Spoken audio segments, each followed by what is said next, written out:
Yes, ma'am, please. So as it's really heartening to see that everybody is here for something which we all are so confused about, which is special assessment scheme by CBSE.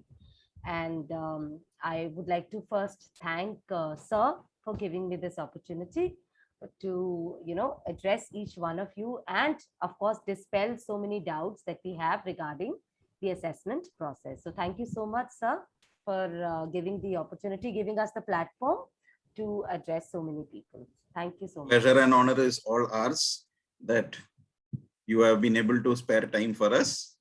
So thank you so much for joining in and giving your time. Thank you, sir. So I will not waste any more time and I will simply start by sharing my screen, and we'll be talking about special assessment scheme by CBSE. Now, when we are talking about special assessment scheme by CBSE, and side by side, let me start sharing my screen also. What is it that is, suddenly so different for us? Why are we thinking it is term one and term two? Why CBSE has especially introduced MCQ? Then there are case-based questions, there are assertion-based questions, there is shuffle for classes 3, 5, and 8. So what is it actually that we are doing? And that is what is very important for each one of us to know before we actually, bombard our students by telling them MCQ, keep practicing MCQ. You will get only assertion and reasoning based questions. You don't have to do anything else besides MCQ. So let us tell them that what is the purpose behind introducing such a scheme right now. This is just the beginning. This is just the start of what is going to follow through. Because as per the National Education Policy, we are supposed to follow a competency-based education. Now, again, the problem comes is when we are talking about competency-based education, we have to have an educator who is a competency-based educator. Somebody who knows what competencies he or she is testing upon. So unless and until as an educator, we are aware that these are the competencies that we are going to test in term one, and these are the competencies that we are going to test in term two, the students are not going to perform well, because they don't know what they are being tested for. So the problem is that the student does not know what is the learning outcome.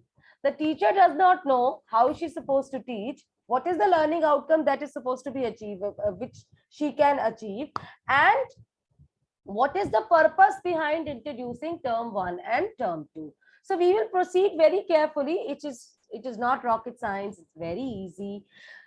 If we are moving towards a student-centered approach, that means the opportunities that we are going to provide to the learner, the same opportunities will be provided to the mentor. And that is why so many workshops by CBSE, by so many other platforms, by AIEF, also to make sure that the mentor, the teacher, the educator is trained to teach that 21st century skill learner. So we have to find the opportunity in the problem that we all have encountered. So the problem is that everything is student-centered. We have to plan as per the student. So by the end of the session, I will also take up briefly, this is an entire different session, but still briefly, learning outcomes, how to form learning outcomes. Because unless and until you write your learning outcome, you won't be able to tell your students how to excel in exams, right?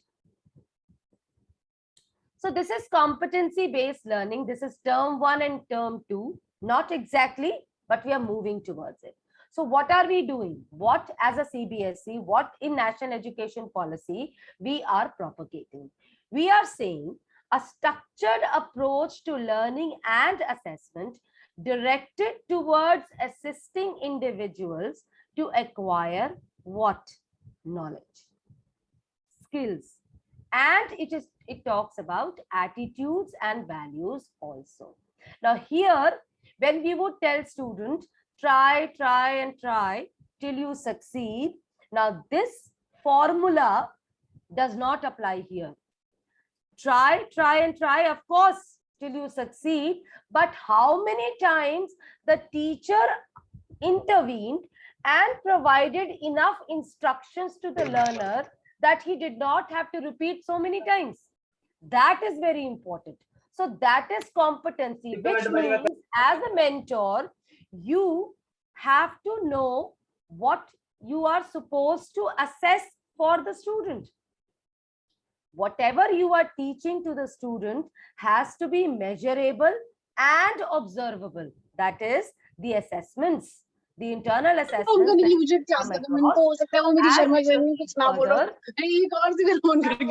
And please mute yourself. So as we proceed further, we have to find out that we have to write the learning outcomes. We cannot avoid. You all have written annual pedagogical plans. You all have included learning outcomes, but there is a very thin line between learning objectives and learning outcomes. So learning outcomes have to be measurable and observable to decide what all assessments do I need to take? What rubrics are there? How do I assess my student for multiple assessment? What is portfolio? And if we have time, I'll also tell you how to make a digital portfolio for your students. So competency-based learning is not just the learning that we are teaching in the class. It is something which is measurable and observable, and we are informing the student in advance that this is the competency that you are being tested on. So I will not play the whole video here because we're a little short of time, but I just wanted to share this video so you know what is a competency based education and why term 1 and term 2. So let me just play it.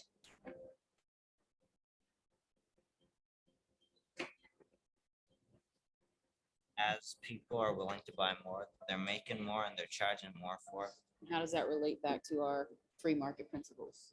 As demand goes up, supply goes up. Because we assess student mastery of competencies, we have a better understanding of exactly what the student can do. It's a more equitable system for assessing student understanding, and it also puts the ownership of the learning into the kids' hands. You're being assessed on competency number 3, presentation of learning.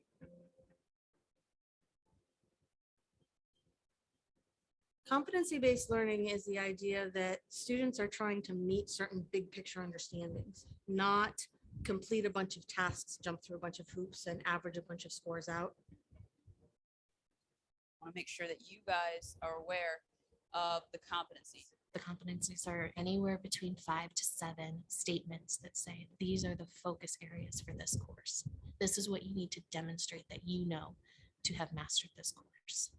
The most fundamental shift an individual teacher can make. Right. So that is what we are focusing on, competency-based education. So unless you tell your student that in term 1, you are being assessed on understanding and remembering, you are being assessed upon evaluation, higher order thinking skills, the child under no circumstances is going to perform well. So these are just various circulars that CBSE has issued for implementation of the competency-based education. So you can go to the website. They are available on the website also. This is SAFL, FLN, etc. So what is the special scheme of examination for 2021 and 22? Academic session has been divided into 2 terms with 50% of the syllabus in each term. Now, what is the rationalization behind the syllabus? Based on the interconnectivity of the topics and topics which can be tested for evaluation, for creation of a new concept, for understanding and remembering. So this has been done by a team of subject experts to rationalize the syllabus, and 50% has been divided. The internal assessment now has a very, very important role to play, the practical project work, because the evidence, whether it is internal, which is term 1, or external term 2, in both the cases, the evidence may be asked by the CBSE to be uploaded on the website. So do not take term 1 practicals as lightly, since these are internals, but the evidence may be required to be uploaded. In classes 9th and 10th, the internal assessment will be throughout the year, even for 11th and 12th throughout the year, irrespective of term 1 and 2. Here where competency-based assessments come because you have to assess your student not at a summative, in a summative way, that is the end of the year, but you are going to assess your students regularly, periodically, at regular intervals. So it may be 3 periodic tests. There is no hard and fast rule that you have to take 2 tests in term 1 and 1 test in term 2. You can take 1 test in term 1, you can take 2 tests in term 2, that is up to you, but 3 in totality. There is student enrichment, portfolio and practical work, which I will also cover in detail. And here it is very important that your student has an e-portfolio for whatever work that they are doing. In classes 11th and 12th, project-based learning, practicals, projects. At the end of the topic, there is term 1 and there is term 2, which also we will clear. Schools will also clear a student, create a student profile for all assessments undertaken over the year and retain the evidences in the digital format. And CBSE will give us the instructions how and when to upload the marks. So here is term 1 examination. As it says, term 1 board exam, 90 minutes, 40 marks MCQ. If everything goes all right, scenario 1, it may be an offline test. If it is online, then if the scenario is not conducive, then it will be online and 50% of the pandemic syllabus. So term 2 examination. Just a second.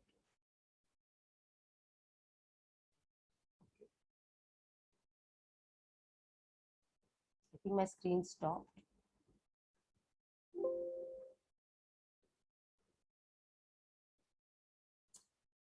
Term 1 examinations, the question papers will be sent by the CBSE.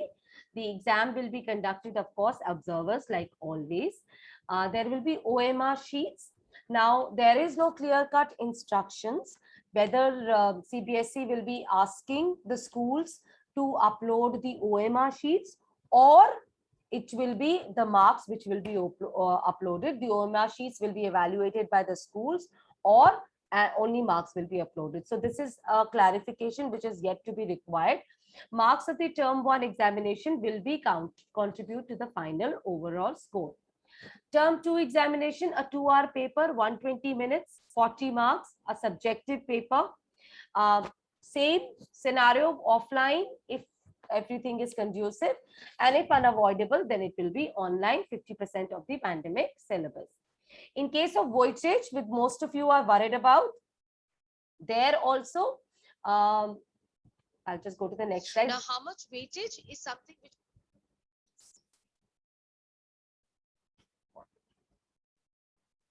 in terms of weightage, if the situation of the pandemic improves and students are able to come to schools for taking the exam, whichever term is offline, one is offline and another one is online, whichever term is offline, that term will have a higher weightage as compared to the online one.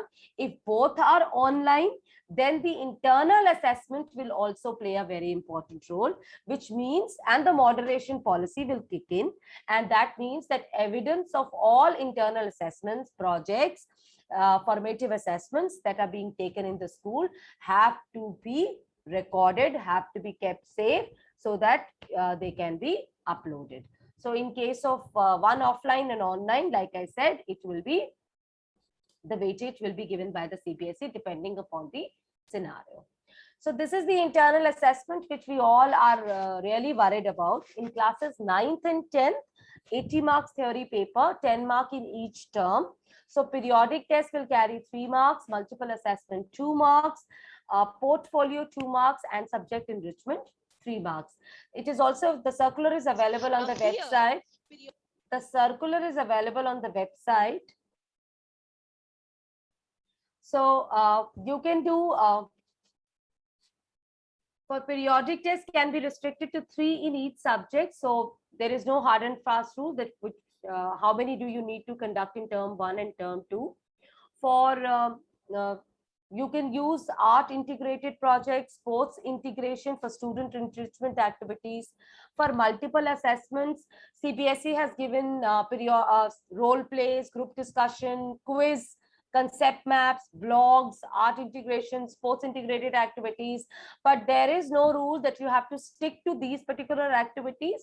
You may pick any form of formative assessment. You can have a rap song, you can have a panel discussion, or any other way that you think that I would be able to assess my students. Here, the question that most of the teachers ask is, what would be the rubrics? Rubrics is something which you decide when you are assessing your student. Marks, the total marks has been given by the CBSE, but rubrics are something to be decided by you. Now, how do you find out what will be the rubrics of my assessment? For that, when you're teaching your concept to the students, you should know what is the learning outcome of my concept, of my lesson. And then only you will be able to give rubrics to the students. And it's very important that you inform your student in advance what are the rubrics for your assessment that is going to take place. So this is for subjects with 70 marks. We have 15 marks in each. Then for 50, it is 25, and for 30, 35 marks for each. So for mathematics, a periodic test of 5 marks. There is also no rule that you need to take only one periodic test or 2 or 3. It is whichever one periodic test that you wish to upload. A math activity file, then 5 marks again in term 2 for periodic test, and an external viva, right? So math activity file plus term and assessment and viva will constitute 5 marks. Wherever there are 70 marks like physics, chemistry and bio, term 1 is internal exam by subject teacher as per the usual procedure, which is 15 marks. And then in the term 2, it is again 15 marks for term 2, that is 30 marks in total. For English, economics, business studies, for English, economics, business studies and accountancy, we have 10 marks in term 1. And there are 2 stages. Now, there is a reason behind giving 2 stages for the project, because CBSE has given us the timeline for these particular projects. Stage 3 and 4, similarly, the timeline has been given, which I will just show you in the next slides. Term 2 is with external, and it carries 10 marks. So these are the assessment areas on which your student is going to be judged upon. This will vary as per the subject. However, more or less it remains same. The competencies of knowledge and understanding, the paper will have 46% of knowledge and understanding questions. Knowledge and concepts, 22%, application of knowledge and concepts, and analysis, evaluation and creation will carry 30 to 32%. It may vary with respect to your subject, but it will more or less remain same. So the schools should ensure that internal assessment is reliable, fair and transparent. And even if the internal examiners are doing the evaluation, it has to be based on the evidence of the students' performance throughout the academic session.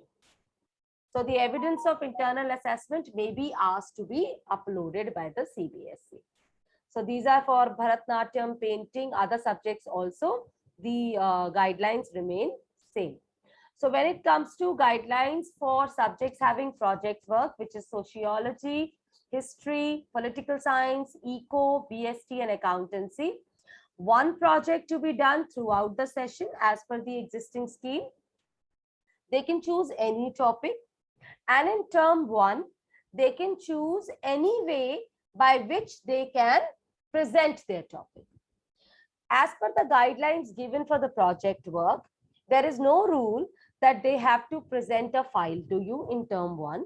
They can use a PPT, they can use a rap song, they can use a panel discussion, They can have a group activity. Any manner in which a student would like to present their project in term 1, that is acceptable for these projects. So as a teacher, one has to, of course, give them enough inputs to choose any topic of their choice and to proceed as per the instructions given. The topic has to be relevant and the teacher has to ensure and guide. This is very important from the research point of view, that students must avoid plagiarism and they must always write the source from where they have obtained the information. Now, earlier, it won't matter so much, but now it does, because with if the moderation policy kicks in, if internal assessments are again taking into consideration, then a lot of these factors will be taken into account. So even when the external comes to your school, they are required to take these factors into account. Of the project file, it can be. So these are the steps involved in the conduct of the project. So these are very simple, same as the usual procedure. They choose a topic, they collect the research material, they organize, they present. I call it COPAI, COPAI, and collection, organization, presentation, analysis, and interpretation. So they need to do this as per the following order. They can present it in the form of an exhibition, skit, file, song, panel discussion, a paper presentation. So any activity which they feel suitable for the presentation of their topic. So this is the checklist for the project work. These are the project work must contain validity, reliability, and relevance of data that they have put. Whatever conclusion that they're drawing has to be valid. See, out of the box thinking is definitely encouraged, but at the same time, the students need to know that the idea has to be valid and applicable. So one should give a good idea, but at the same time, the idea needs to be valid and applicable.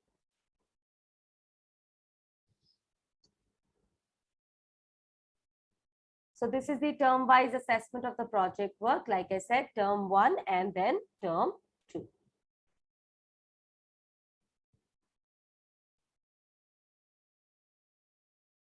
So this is the timeline, and that is why stage 1 and stage 2 from July to September, I'm sure, and that was the reason I was so eager to take this workshop in the month of September, because it's very important that you follow the timeline and you assess your students as per the timeline given. So in July to September, you should be able to tell your students about the project, the reading discussion, selection of final topic, and initiation and synopsis. These are the rubrics on which you can judge your students and award them 5 marks. In October to November, planning and organization, forming an action plan, collecting your data, making your file, modifying it, solving the problem. This is something which you do in October to November. That is your file. The file of a student should be ready. So rubrics on which you can assess them based on significance, relevance of the topic, and what are the challenges that they encountered. So when they present their topic, they should be talking about these particular points. So 5 marks to be awarded along with the viva taken by the internal examiner. Viva is optional. You may take a viva for the internal and just take the presentation. You can include all 3 these together also. When it comes to term 2, it is December to January. When it comes to conclusion, formation of bibliography, annexures, and overall presentation of the product, and they can be judged on the basis of limitations, content analysis, and relevance. From January to February, final assessment and viva by both internal and external examiner, and 5 marks for that. So total in totality 20 marks. So it's very important that we follow the timeline, and please inform your students this timeline. Please tell your students these assessment rubrics. they should be aware on what competencies they are being assessed for. It is something like Global Positioning System, GPS. Now, when you have to go somewhere, you simply enter your address and Google shows you the entire map, the directions to reach that destination. That is what learning outcome do with your student. Because the moment you inform your student that when I'm teaching you Indian economy on the eve of independence, my learning outcome is that you should be able to distinguish between the economies on the eve of the independence and now. So the child should know that I have to do the research. I will be evaluated on my comparison, whether I'm able to compare between the two time periods or not. So that is very important. So please inform your students what are the assessment rubrics and on what competencies you are going to judge them. So these are assessment in listening and speaking skills. And here also this time we have an external examiner who will be taking the assessment in listening speaking skills for classes 9th and 10th. As the teacher may deem.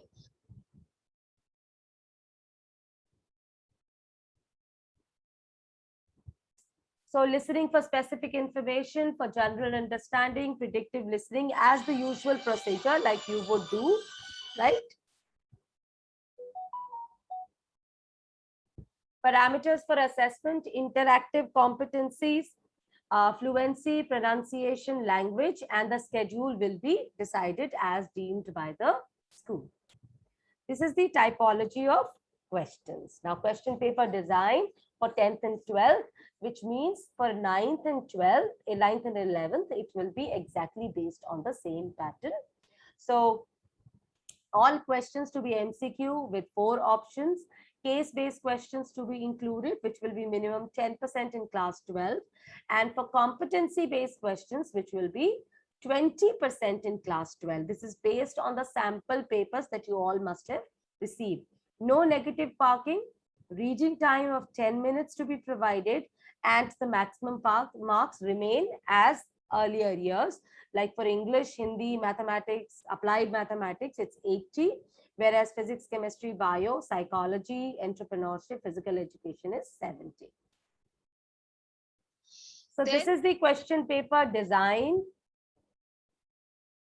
Now here,